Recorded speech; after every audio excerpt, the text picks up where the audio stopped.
I'm just so full of feeling in this moment, having this opportunity to speak to you both. So I want to welcome you to this conversation on Susannah Darling Khan and Ya'Acov Darling Khan, to this conversation on menopause and relationships.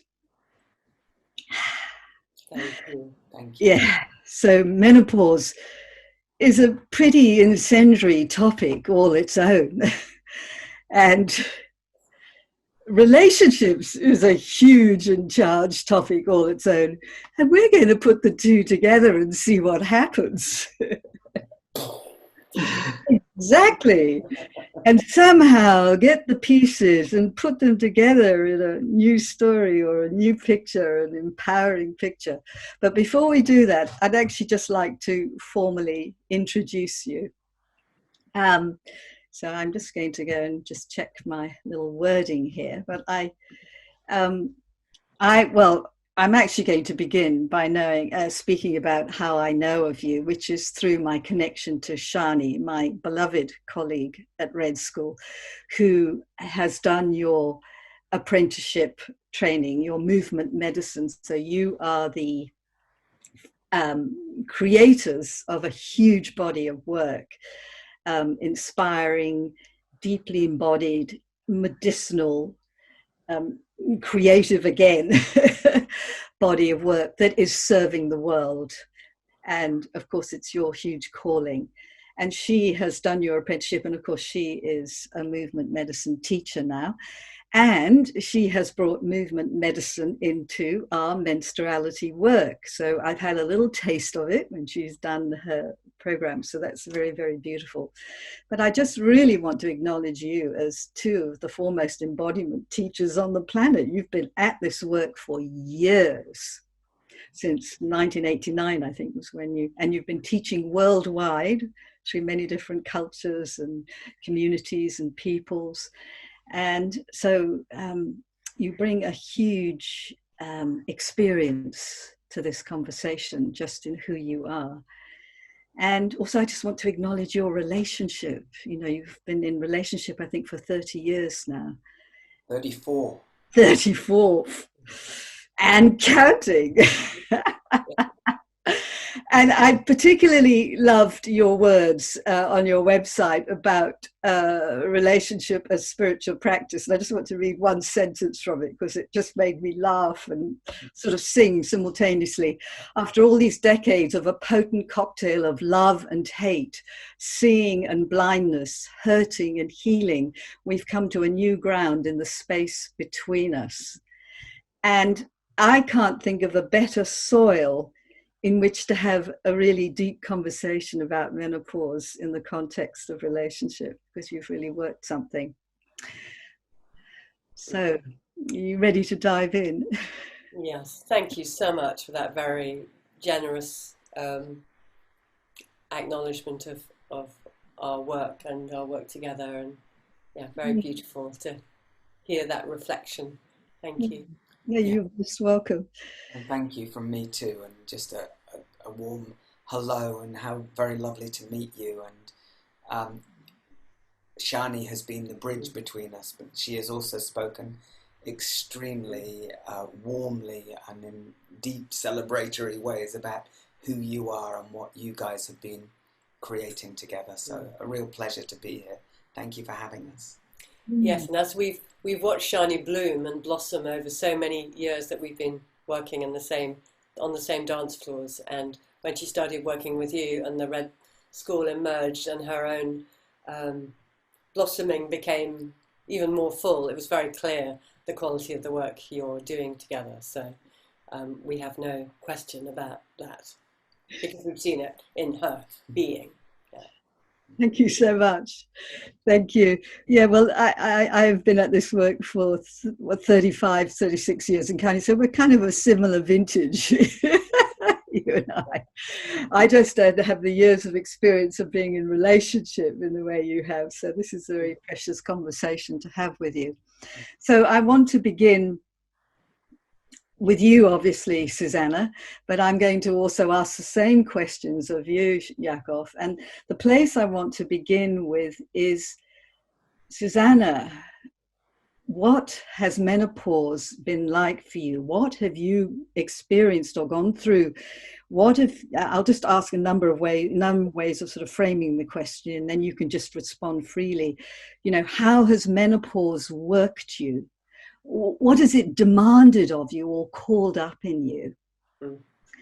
I'd really love you to just talk freely to that, however it comes. Wow. Yeah, I'm just what is it now? It's 2.5, just to kind of locate me within that. It's 2.5 years now since my last moon, my last bleed. So I feel like I'm, what I call it is my menopausal bend. And what that means to me is, imagine you're driving down an alpine road, or along an alpine road that's seems to be pretty straight and clear, and you're zooming along fast in your nice sports car. That's my image of myself, even though we've never had it. Well, anyway, I'm in a sports car in this metaphorical image, and I'm going fast, and then I see that ahead of me is a hairpin bend. And that's the menopausal bend. And in order to get round that bend safely and not come off the road very dangerously, because it's a very steep slope on this alpine road, I've got to slow down really fast, but not brake so fast that I'm also going to come off the road. So there's this incredible, it was like, this is my overall experience of the menopause, it's this sudden existential need to slow down. And because of the momentum of our life and the way we've been working pretty strongly and fast and traveling a huge amount and for decades, there was a lot of momentum in our speed. And I, as a woman, have been more identified with the yang side of the energetic cycle than the yin, more active than receptive. I'd say in general, I'm more fast and slow and more oomphy than and more adrenalized than parasympathetic. And suddenly I had this huge personal longing and need for quietness, slowness, peace, digestive time, and kindness and safety and I feel tearful just naming it all. And this came about at a time when we're living on this land where I, through a whole lot of different magical connections, ended up being the caretaker of 4 Exmoor ponies who are very wild in their nature, very unbroken. They're powerful, wild and sensitive beings, and with them I've also kept coming back to the importance of quietness, slowness, pausing, safety, the parasympathetic valley. So it's been a huge process of coming into valuing and inhabiting and getting to know the valleys of the energetic cycle of up and down. And when you came into that valley, when you negotiated that bend, what emerged? I mean, as you took the stillness, what you were actually also following a thought then when I came in, so do follow that thought. But I'm really curious, you know, what happened when you? Well, what? Yeah, I mean, it's the same thought. So thank you. Yeah. I think what I had to go through to get to that was first of all, I started learning a lot more about trauma and a lot more about the sympathetic and the sympathetic nervous system and the polyvagal nerve, and all of that, which has really informed me. So that's changed my and our work hugely. So it's a juxtaposition of the pony medicine, my own need, and learning. But the thing that was strongest was that it demanded a huge shift between us, and what I had to go through to really embrace another level of receptive quietness in myself and honor that was actually a lot of fear that I would lose my place as a strong woman, that I felt I was endangering my equality. Those are the fears that came up. And looking back at my mother and my grandmothers, how they orientated towards equality and strength in the world by becoming pretty, I'm thinking particularly of my mother, pretty yang and pretty unawake to their own need for protection from the man in their life. And so what it catalyzed, or what it was part of catalyzing between us systemically, was a real empowerment of Ya'Acov to be in the arrowhead of our work going into the world, and me supporting that in what's actually a very traditional female role. And then being supported by that, being protected and held, and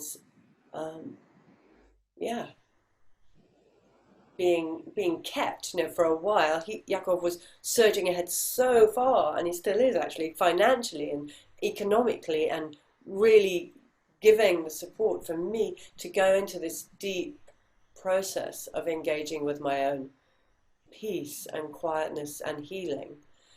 And what's emerging from that is very, and that's another part of the story, it's a potent medicine that comes from a very different aspect of my own psyche than I expected it to come from. And it's very sweet and very strong and very deep. And but the process was really terrifying to my conscious sense, my ego, my conscious sense of self, my survival mechanism as a woman in this world. And there was a real fear of humiliation. Not that he would humiliate me, but that I would be humiliated by this process of depending on his strength. I just really want to pause with the enormity of everything you're saying. And I'm going to segue to you in a moment, Ya'Acov. And then I'd love afterwards to come back to you, Susannah, to, the emergent that's come out.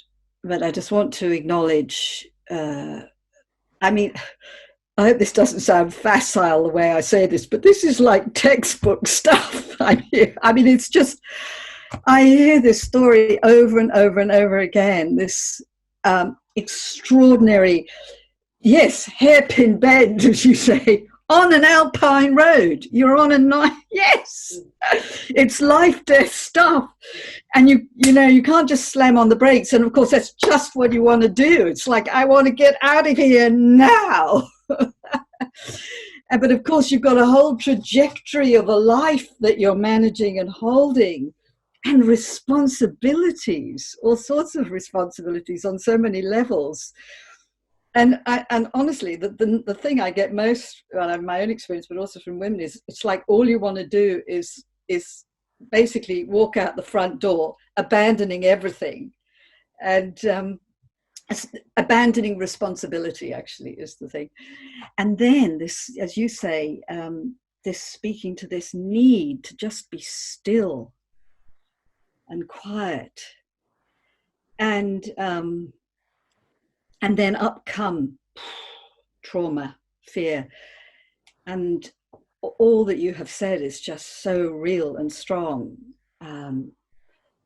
trauma is often it's because menopause is a vulnerable moment in the fabric of our lives. So the psyche uses, as you know, that vulnerable time to sort of deliver the undigested or the what needs healing and so on. And if there's trauma in the field and so on, that will come through.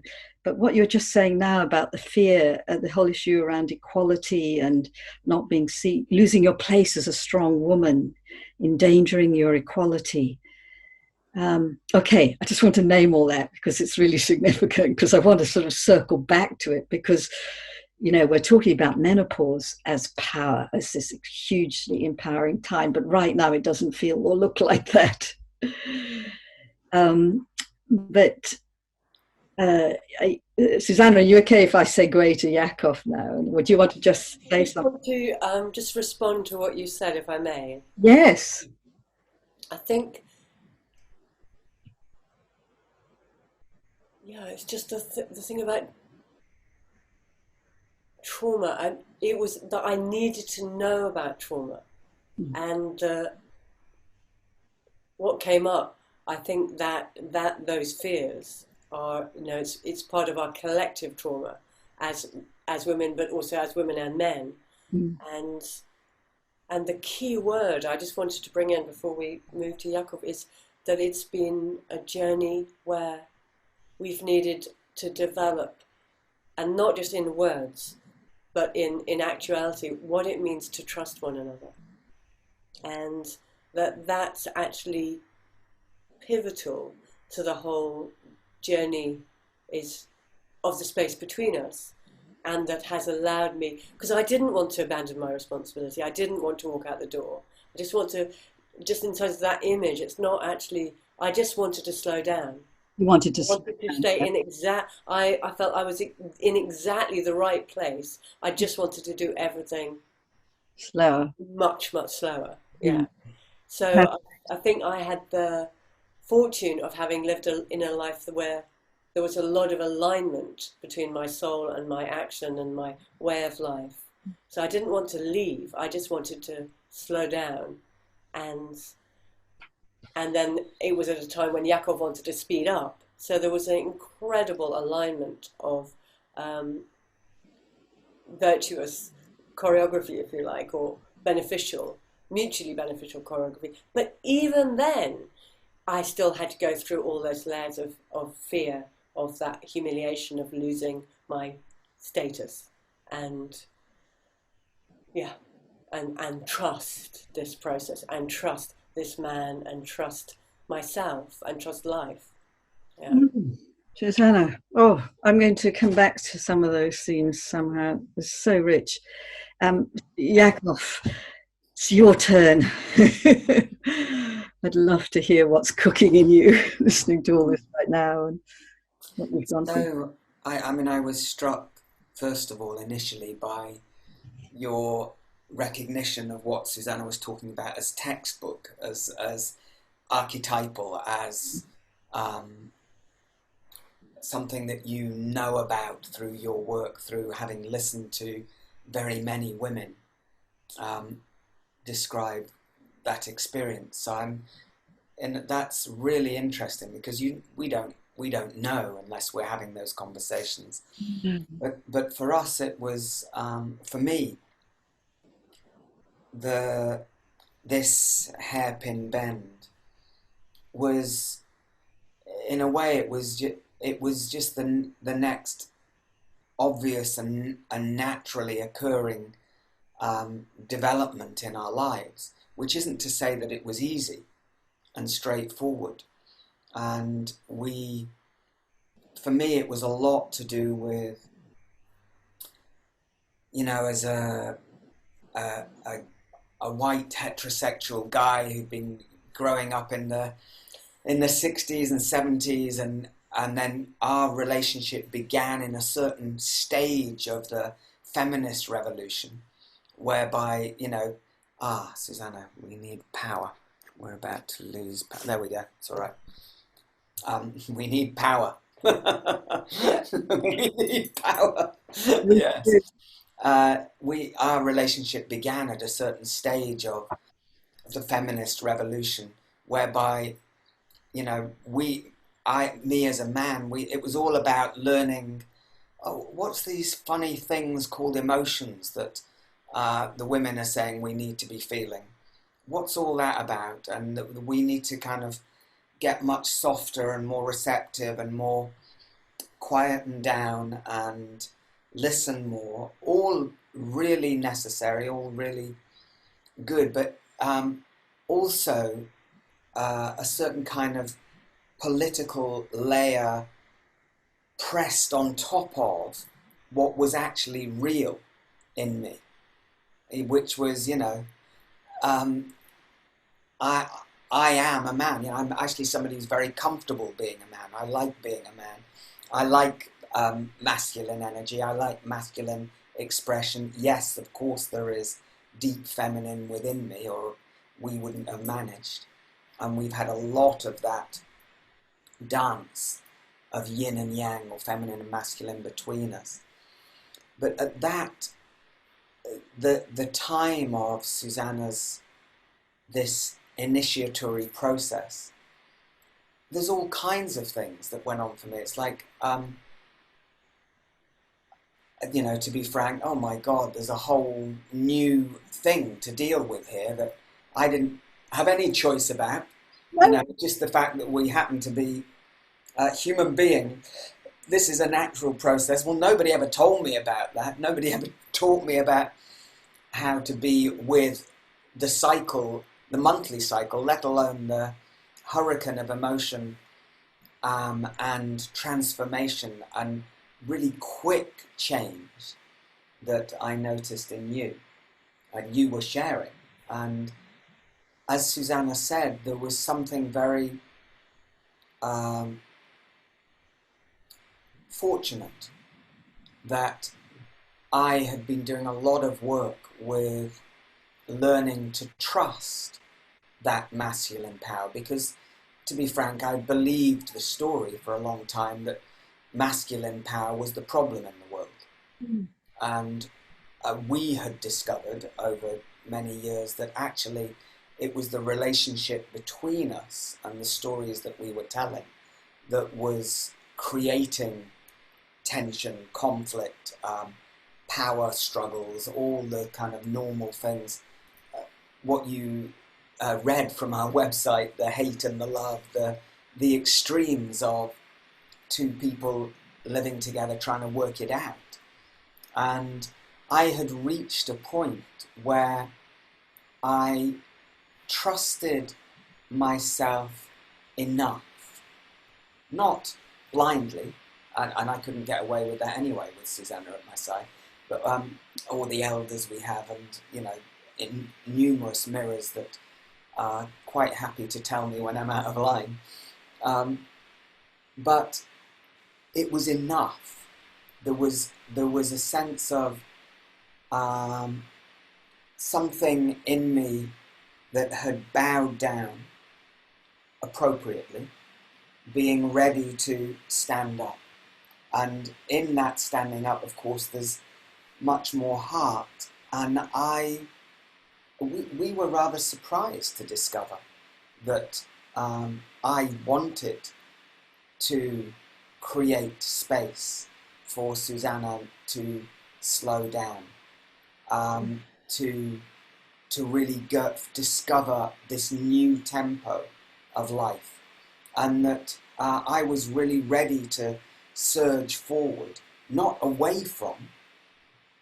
This is really, I think, really key for what we discovered, and I'm curious if other people discover this too. It wasn't that I was surging into the world away from, like finally my freedom. No, it was about us. I was surging forward as Susannah described it as the arrow. And then the circle that's behind the arrow, I see on your Red School symbol, that beautiful red circle. That circle that's behind that is given space and support. And we discovered this new story of mutual support that was, at least for this time, rather traditional in the way that the man and woman story has been talked about. I'm going to go into the world, I'm going to earn the money, I'm going to protect and provide, and you're going to have the time and space to dive deep and discover this new emergence of yourself, or this new chapter of yourself. So it was very beneficial, and yeah, I think that's enough really for now. It's a good place to pause. Oh, it's beautiful to hear you articulate this. And what I'm sort of taking away from both of you actually is, well, from you, Susannah, you turned up at menopause well tutored in who you were and what you're calling or what you're serving in the world. So not many women do. And so you were prepared for the initiation, the death and rebirth you're going to go through. So you say, I didn't need to, walk out the house and abandon everything because the house was good. I just needed to rest. Yeah, you needed time out for, in a sense, possibly for the next iteration of what wants to come through. So and I have to say that was my experience too. And then what I'm hearing from you, Ya'Acov, is that through both your own inner work and wrestling with feminism and holding on to your own integrity, your own strong masculine identity, and working that within your relationship, that there was a sufficient sturdiness and resilience and intimacy and trust within your relationship, so that when you came to the door of menopause, the sudden kind of juxtaposition or change or whatever, it can be almost a shock, I think. I don't know if it was in your case. You had buffer in your system, if you like, to go, whoa, okay, something different here. But also, and this is just coming to me in the moment, because you have a strong relationship with Susannah and with yourself, which is everything, actually, it's both those. It feels to me like you could actually feel the kind of spiritual dynamic. I mean, not intellectually, but your being could respond to the spiritual dynamic of menopause, of unwittingly or wittingly or whatever, but organically. It sort of worked, in inverted commas. I'm not saying there wasn't challenges within that, but you have stepped into this new kind of pattern that allowed Susannah to step back and to go into the alchemical vessel, if you like, that is menopause. Which is, you do have to step out of the world for a while because you're doing some fierce work. And actually, I really want to acknowledge another thing you said, Susannah, that when you were talking about trauma, it isn't necessarily personal, but it is that you tap into the sort of trauma field, if you like. And at menopause, of course, you're stepping into your own personal cosmos and have to do your own inner work, but you're also, that is within the context of the global field consciousness, if you like. And because menopause is all about stepping up to something, to serving something greater than yourself, I mean, you really are, it's the final last frontier of getting over yourself, basically. I always think menopause is. If you haven't twigged before, you finally get it at menopause. You have to get over yourself. But that you're here to serve something larger. And I can really hear that, Susannah, that when you're stepping back into menopause, I'm hearing how you stepped into this kind of world field and how your particular work within that and what you're attending to in that has opened up, and you've been tending to that. So it's a very beautiful story, hearing what I'm hearing. Over to you. I don't know what you would like to pick up from that, and in particular, perhaps some of the challenges, the messiness that was encountered within that. It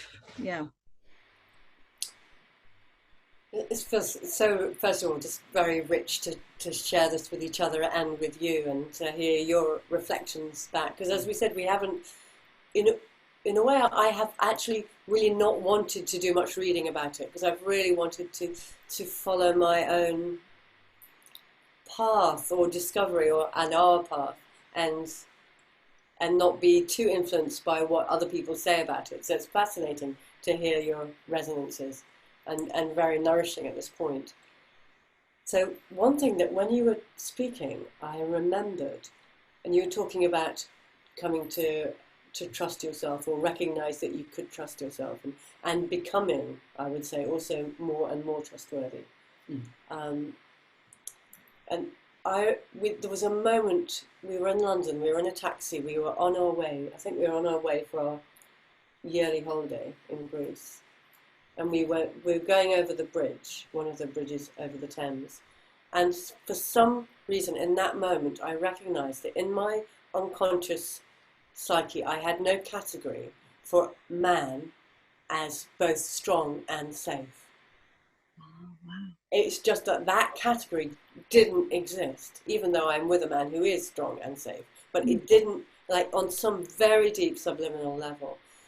And I was thinking about my female ancestors and all the damage from the First and the Second World Wars that the men came back with, if they came back. But men in my family did come back, but damaged. And either a man was strong, which meant he was dangerous and probably erratically violent. So the woman had to be strong and had to protect and look after the family and be kind of guarded to deal with that. Or the man was safe but weak, in which case the woman had to be strong to look after herself and the family. So there was no place in that for the woman to rest into the holding of the safe, strong man. That you had to be that warrior yourself. And so that was another level of the detoxing, if you like, from the collective war field, and of both my personal family but our collective. And I felt like I had to build a new kind of picture of man and my man as strong and safe, so I can trust that I am being held as I slow down. And it wasn't like resting as in doing nothing, but rest into this holding of this safety that, as you said, the guardian, the sentinel,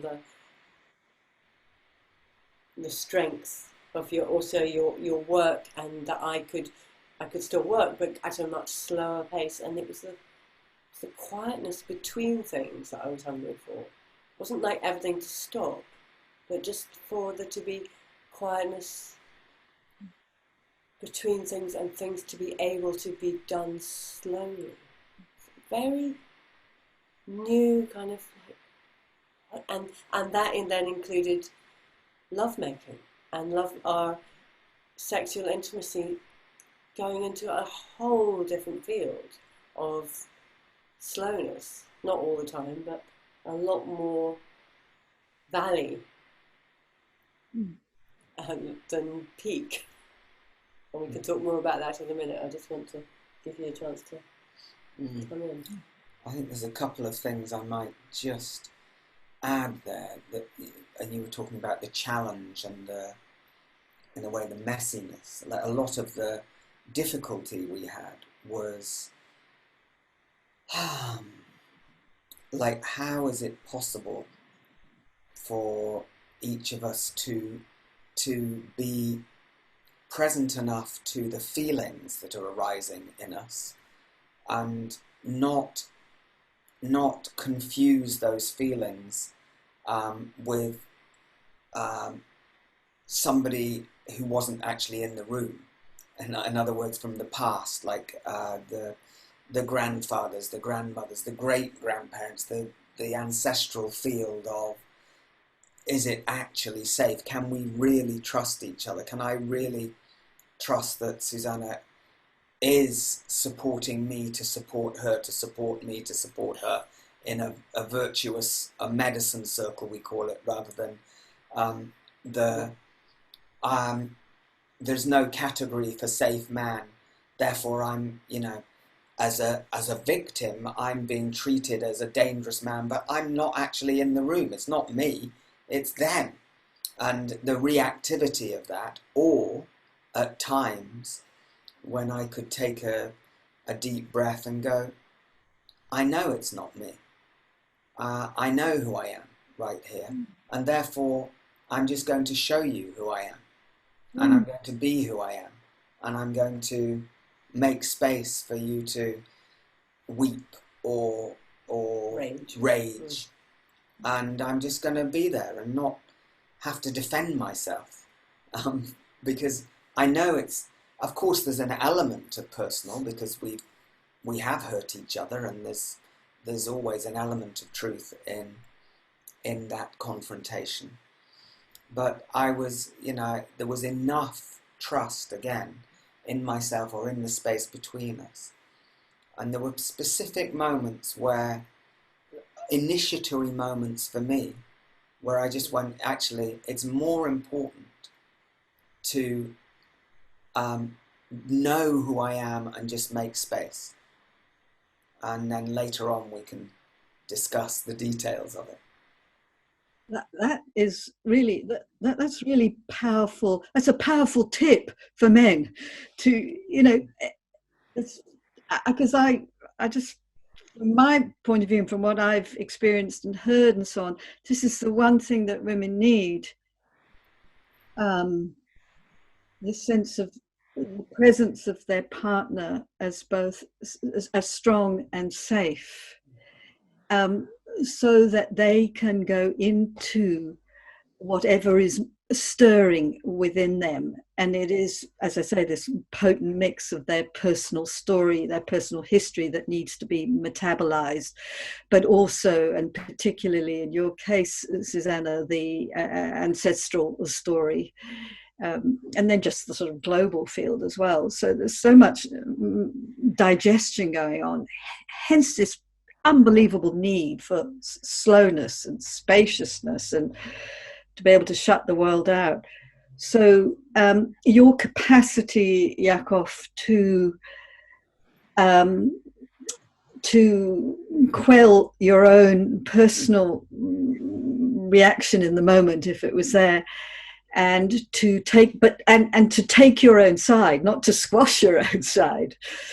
It's an interesting tension, that of feeling your own dignity and goodness, isn't it? And having a big open heart to let Susannah go where she needed to go. Yeah, I think it's such a mutual thing, isn't it? Because it's it wouldn't, I would have to be a saint to do that on my own, and I'm not. It's a mutual thing that happened, where there was enough of you present to be able to name the existential story that was unfolding, and to ask for support as well. It's like it's a two-way street. If there's not a way of having a conversation, or a way of otherwise, I wouldn't want to say to any man, you should just stand there and be a saint and accept whatever needs to be exploded. Or it's a mutual conversation of trust that emerged or is emerging. Yeah, and it's interesting. I've heard a lot. I want to come back to that. Just a little side loop, which I've heard a lot of women talk about the amount of emotion that comes up at menopause. And I had an amazing story of a woman, somebody's grandmother, who used to go up into their attic, and attack pillows, beat up pillows in her attic for years. And incredible wisdom that she knew what to do. She found a resource, she found a way to release that. And I've always been very emotional, and I started doing Gestalt psychotherapy when I was 22, and there's been a lot of catharsis in my life, and so there wasn't a huge amount in the freezer, but still there were levels and layers of things that hadn't come through yet, and which we've spoken about. And we did get boxing gloves. Ya'Acov got me boxing gloves, which we've used both ways around, and it's really useful and to pads. be able to, and pads, to be able to actually hit somebody safely, and release that energy. But the thing, it is about trust. Like the more I trust him, the more he becomes trustworthy, and the more trustworthy he becomes, the more I can trust him. And that's the medicine circle, and of course it can go the other way around. And I'm not saying to women you should trust blindly. It's an incremental process. Like you're not saying you should trust yourself blindly. It's built on something. It's built on your relationship over years. Exactly, and during the menopause, maybe that process is speeded up, but it's still step by step by step. And I think one of the really, really big things, which comes also back into sexuality or intimate part of our relationship, is that our sexuality is now on a completely different level of pleasure and intimacy and ecstasy and healing and experience, like sensory, sensual, sexual, cosmic kind of experience than we would ever have dreamed. I mean, never had dreamed it was possible, because you have no idea. Nobody tells you it can go on and on getting better. No, in fact, on the contrary, it's the opposite. Yeah. And I did actually want, it's just beautiful that you're speaking this, because I wanted to bring this issue in of the changing sexual nature in relationships. And for many women, it is the dying of their sexual desire, or they don't know where it's gone or why it's gone or what's happening. And there is a lot of negative stories out there. Well, I don't even, negative's not the right word, but of women really struggling in this area, and relationships struggling, and partners really struggling, because they, it's like, 5 minutes ago I was just fine, now you don't want to look at me. So it's deeply challenging. For many it is challenging, and so it's just very, very, very special to hear the goodness and the depth and the ecstasy and that you are experiencing. And I'm guessing that's a profound reflection on all that we've been speaking about in this call, really. Yeah. Sorry. Did you? Go on. Yeah, I'd rather hear you. I think so. On the most kind of basic level, or simple level, but nevertheless very profound, one of the things we found early on in the menopause was that it really, really helped our sexual relationship, but also our relationship in general, if Ya'Acov offered to hold me physically, to be a nest. That I had this thing at the beginning of menopause, or even like before and perimenopause, I wanted to be like a baby squirrel in a nest. I wanted to be nested, and that your capacity to hold me really gently and lovingly, strongly, but the feeling of not having anything demanded of me, just to be cherished and held, Right. was one of the real keys for opening a space where there was a different kind of sexuality, or of lovemaking that could emerge, that was where I wasn't horny as hell like I used to be. Like it was much softer and quieter and deeper, and then when I did come into a peak, it was after a much longer time, and so it was a whole different experience. But I think the key there is that we had, and then have gone on doing the work of becoming more sensitive in our bodies, which basically means doing the emotional work of clearing the numbness, which means dealing with embodied pain, really, or trauma or survival patterns, so that you can bear to actually feel your body, my body, your body, and then the awakening of a different kind of sensual, sexual pleasure that is cosmic. It's mind-blowing what we've been experiencing, particularly actually in the last few months. Like, very, very deeply healing, and a level of sense of healing for ourselves, space between us and the world. Mm. But it comes from a sensitivity, a sensitization that is, yeah. I think, may I just follow on from here? Yeah, it's so funny, it's so moving. I'm really glad that you're talking about it. I mean, I think what you're talking about is harvest. Yes. And harvest follows on from a lot of digging in the ground and a lot of caring for the space. And, you know, if I think about what we generally have accepted as sexuality in the industrial world, there's not a lot of, it's pretty basic, and often it's a fight. It's often more like, you know, using each other to just survive, to get through, a little bit of release, a little bit of pleasure, a little bit of contact, but not really a meeting. And, you know, so this understanding of what's needed here is just a safe holding space without demands, for at least, you know. And it's not that I didn't have demands.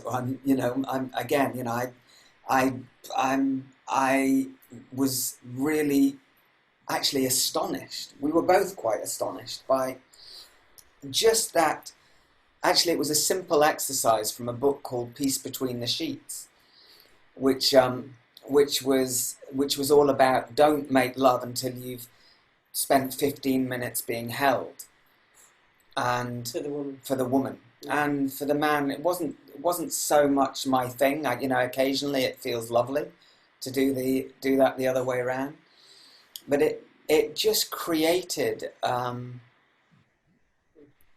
a space for what was actually there, which was a much deeper sexuality. And, you know, when Susannah's talking about cosmic coming through the ferocity of and sensitivity of two bodies really meeting in a physical conversation, which is as much about listening as it is about talking, and as much about action as it is about rest. And it's not, you know, it's not like replacing the normal sexuality of the industrial world, which is just action, action, action, action, action. Ugh. Fall asleep. Which, you know, basically there's no healing in it. It's just a little. You said it's not replacing that. It's with some kind of spiritual, total still, you know, lots of joss sticks and bells. And yes, absolutely. It's not like from one extreme to the other. It was a place of listening to one another, where we've been consistently amazed by the level sexuality follows intimacy, basically. So where there's a genuine intimacy of heart, of honesty, not brushing things under the carpet, but before making love, like, actually, let's talk. And, you know, is there anything you're upset about? Because if you don't have those conversations and you try to make love, you're going to just go backwards. Yeah, we have a weekly ritual of really making space at least once a week, if not twice a week, really making space for listening, for talking, for chewing over how things are and how we are. Is there anything I haven't said to you? Is there anything you haven't said to me? And really hearing each other and expressing whatever needs expressing and understanding each other. So that's what, what I mean by cosmic is like if I put my hand on your arm, like the feeling of being able to feel into me and into him is like the energetic matrix of our beings, of our embodied souls meeting, and that's a sensual thing that also connects out. It's like, it sounds really far out, doesn't it? But I'm sure you know what I mean. I absolutely do. It's all making absolute sense to me. Yeah. I just almost want to sort of pause for a moment and sort of digest it's just so freaking beautiful what you are describing. You are saying something so rich. I can't tell you how people are going to just lap this up, because this is just not out there in the field, this information. I mean, those bits and bobs here and there, but all the elements that you have described, the way you've spoken about it, is just so affirming and so it's putting another story out there, because honestly the story is pretty negative, and what's usually happening is they just cope, or the relationship ends. One or two, stagger through to something a bit more meaningful. I'm being sort of parodying things a bit, but there's truth in what I'm saying. But this is for me what it's meant to be about. One, that women and men turn up at the door tutored of menopause. They turn up at the door of menopause tutored and ready. Not because you're never ready. It's like trying to be ready to give birth, Yeah. Yes, it is. Yeah, that's a good metaphor. Ultimately, analogy. Yeah. Yeah. It wouldn't be initiatory if you were all ready for it, but that you've got some kind of flexibility on the inside, and resilience and capacity, and emotional capacity. But I also just want to acknowledge physical energy, because many women are turning up freaking exhausted, just exhausted for all sorts of reasons. But then, of course, that's connected to not being emotionally connected and not having emotionally digested stuff. So actually, you can't really separate it all out. And so they're just simply not resourced. So what I'm hearing from you two is the fruits, the harvest, that beautiful word harvest. That's perfect, what you said, Ya'Acov, the harvest of years of commitment and years of meeting the messiness of relationship, and also that your relationship is serving something bigger than you. So you have such a profound calling to serve the world, and it's rooted individually in you, but it's also the vessel of your relationship is just foundational for serving that calling. So, and menopause is all about stepping into this, it's stepping in utterly into your calling, it's stepping into fully serving the world. It's where you do surrender your it is an ego death. You spoke of that, Susannah. And you have to be personally prepared, as a woman. You have to, and our menstrual cycle years prepare us for it if we know about it, because very few do, which is why, of course, Shani and I are doing what we're doing. So you've got your individual journey, but then also, and the man, I think men would really benefit hugely from just getting the heads up about what menopause is about,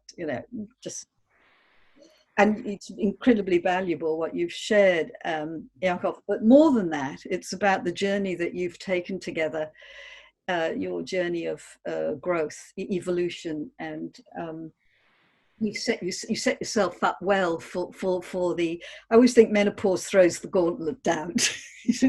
Throws the gauntlet down. Says, "Okay, you're going to pick it up." what are you going to do with it? You're going to pick it up, and you've picked it up. And yeah, thank you. It's really rich to chew it over like this with you.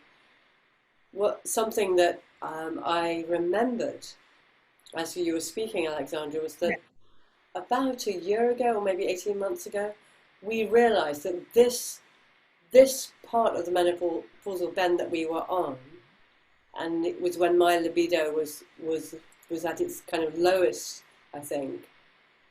I can't remember what it was that made us realise that this is when Ya'Acov would have an affair. If he was going to have an affair, it would be now. Like this is the challenging. This is where it would happen, and very often archetypally or collectively does, where you're the feeling of not being met, or needs being so different, or whatever. And I can't remember what it was that brought that, but it felt very important to recognise that. This is that.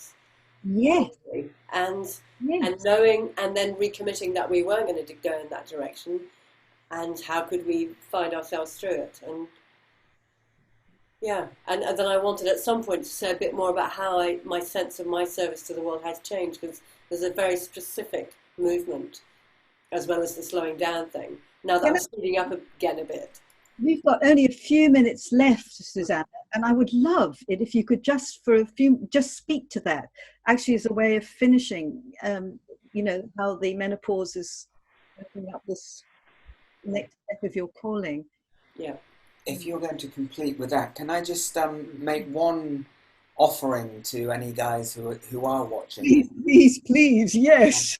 Okay, because you mentioned the tip before. This is my tip. Yes. Don't have an affair. It's not, that's number one. Learn to communicate.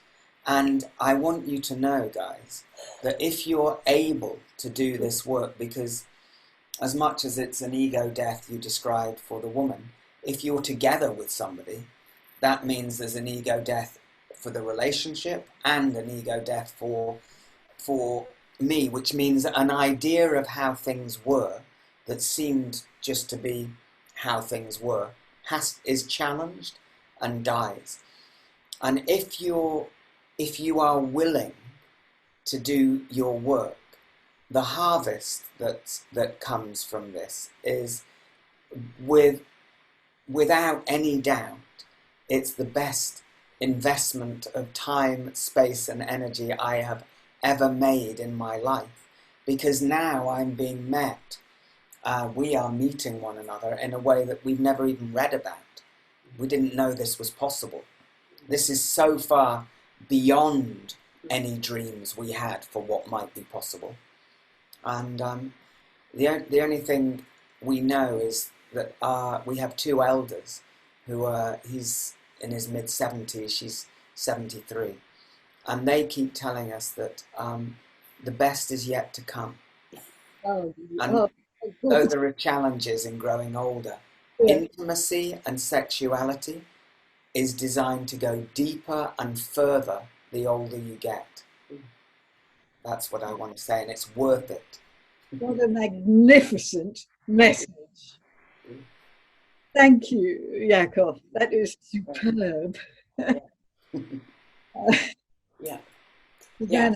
We've probably 1 or 2 minutes, but I'd love just to kind of hear the sort of essence of what emerged. Yeah. Yes. So I just want to echo that intimacy and sexuality, which is about the body, the heart, and our sexuality being totally interwoven, and our minds, and that you can't really, as you get older, you can't have one bit without the other. So take her on, take yourself on. It's worth it. I'm talking to the guys again, echoing him. Thank you. So in terms of me, I want to say to the women, and to the women. Well, I want to say what has come through me. There's two things.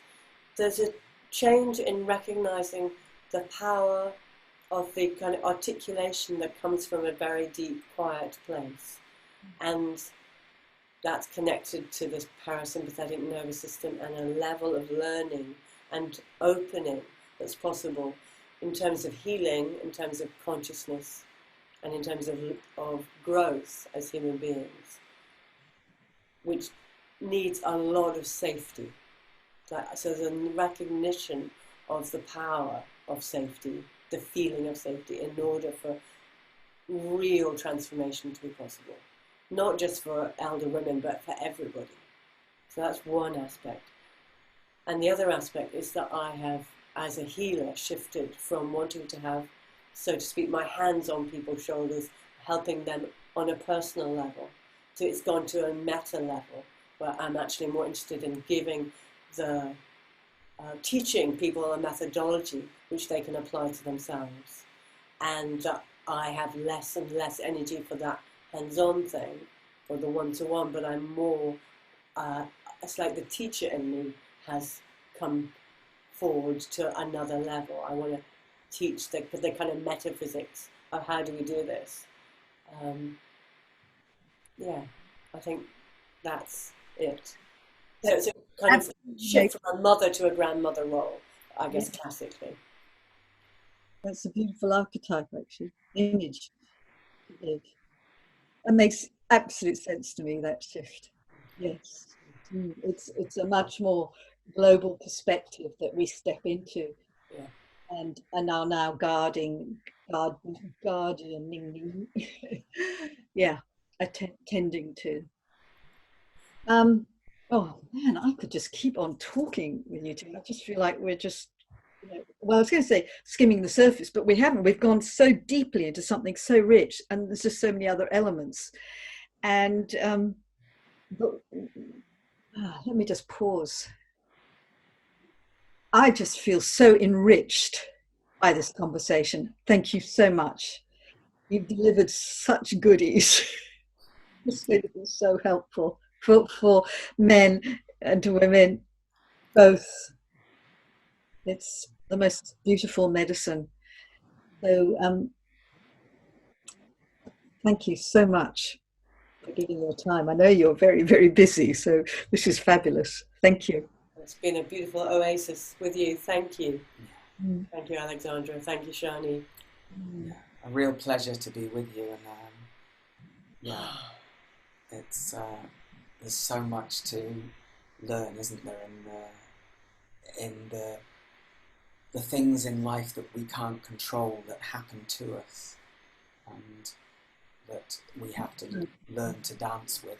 I was just going to say that. That's what I want to say as my last thing to men and women and men, is keep dancing. It is a dance. Yes. Dancing. Keep dancing. Remember dancing. It's medicine. Dancing. Exactly. It's a dance. Yes, it is. That's beautiful. Thank you so much. Take care.